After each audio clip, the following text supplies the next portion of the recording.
Hey there, Kelly here. If it's your first time at my channel, welcome. If you've been here before, welcome back. So pardon my mess behind me. I am in my sewing studio.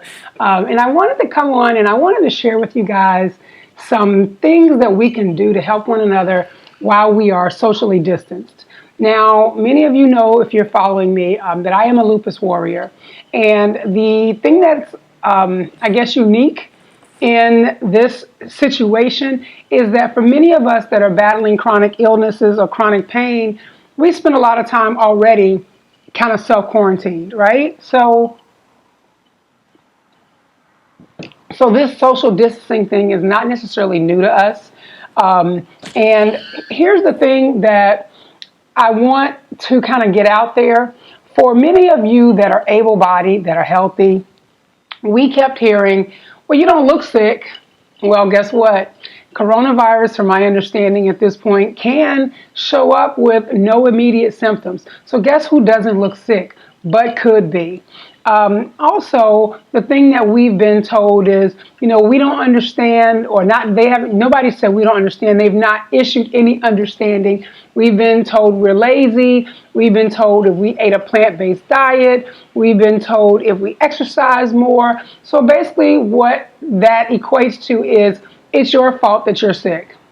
And now everybody is running scared and not thinking it's their fault if they get sick, right? Because we're doing everything we can and it's just out there. Well, same thing with all of these autoimmune diseases.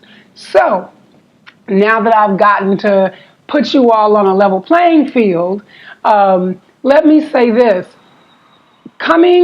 Being by yourself, spending a lot of time where you are stuck inside can be depressing. It can create anxiety. It can create feelings of despair. It can create a lot of negative because you're not out there, you're not functioning, you're not doing, you're not going, you're not engaging, you're not doing a lot of those things.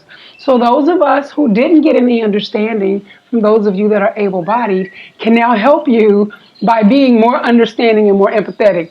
Trust me, I was going to get my dig in. I'm just saying, because I can still be petty, but I also want to make sure that I help as well. So I'm glad I can give you a little bit of perspective. Yeah, I got the crazy eye look. But I also want you guys to be healthy or healthier mentally or healthy mentally when you come out of this. So one of the things that my crew has done, and not just Lupus Warriors, but my friends here in my city, we have had online happy hours where we've done Zoom meetings where everybody's face can be seen. Google has that aspect also where you can do meetings, if you will, on Google. It used to be called Hangouts. I don't know what it's called now, but they do still have that capability. Worst case scenario, you could do IGTV, you could do Facebook Lives where you share your screen or invite people on, that kind of thing, and the reason I'm kind of pushing, if you will, the Google thing, the Zoom thing, the freeconferencecall.com, I think is another one where you could bring in people with their faces, because I know that like FaceTime or Facebook Live, FaceTime is another one where you can get at least one-to-one, but Facebook is like your face is there and then everybody else is typing. Sometimes you need to look at other people. You need to get that people energy, so to speak, and you're not always getting that if you're on the keyboard, but if you're able to look somebody in their face, hear their voice, that really can make a difference.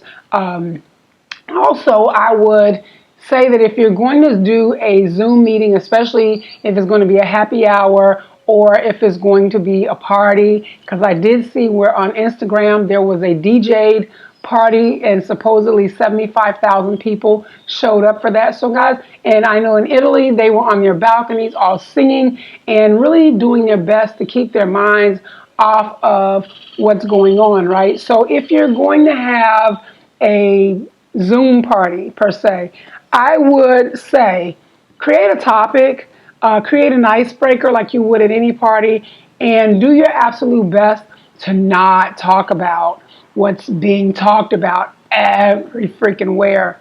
Hang on a second. Because one of the things that I'm tired of seeing is that it seems like hourly somebody's reporting the death tolls. That's not something I really want to hear. And what I've expressed to people is, for you guys that are considered healthy, able-bodied, if you will, whatever your terminology is that makes you feel comfortable by dividing yourself from those of us who are battling chronic illnesses. We deal with this every day. For the last 4 years, I've been battling lupus. Every time I wake up in pain, every time I wake up fatigued, every time I wake up where it's difficult for me to breathe, every time I have a coughing fit, every time they put me in the hospital, I deal with my own mortality. So being self-quarantined is something that I've already been doing. We were talking about that, if you will, before. If you go back to the videos before this, I was sitting on my sofa and I was, telling you guys how to earn income by laying on your butt, because I was already in essence self-quarantined. So this is old hat for me. And for many of you, this is new. It could be overwhelming, especially when you're feeling a little out of control. So I just want you all to reach out to one another, find ways to do things, engage yourselves, involve yourselves in things that have nothing to do with being ill. Again, I'm sitting in my sewing space. I've got my sewing machine here, so I've been teaching myself to sew.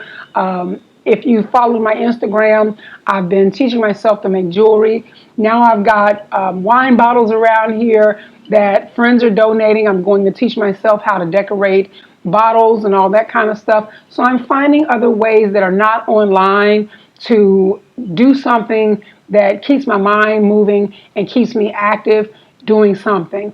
And then again, like I said, that I'm having happy hour with the company that I write for Lupus News Today, online happy hour with my Merida group here in the city. And those are just a few different things that I'm doing to keep engaged.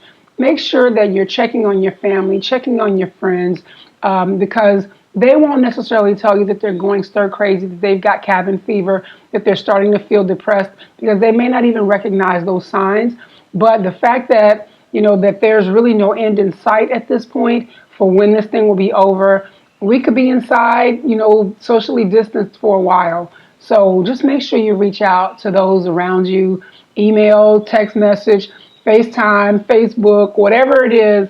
Just make sure that you reach out and that you're finding things to do. Organize your house. Look, I think my kitchen is now thoroughly organized. And yeah, I've got drawers that are done. I pulled the chair up next to and just kind of got things in order. So, find things to do to engage yourselves and stay safe and be good. And don't be out there fighting folk for toilet paper. Wash your butt. All right, guys. If you haven't subscribed already, please do. Hit that thumbs up, like my video, share this video, and have an amazing day. And I'll talk with you guys next go round. Ciao.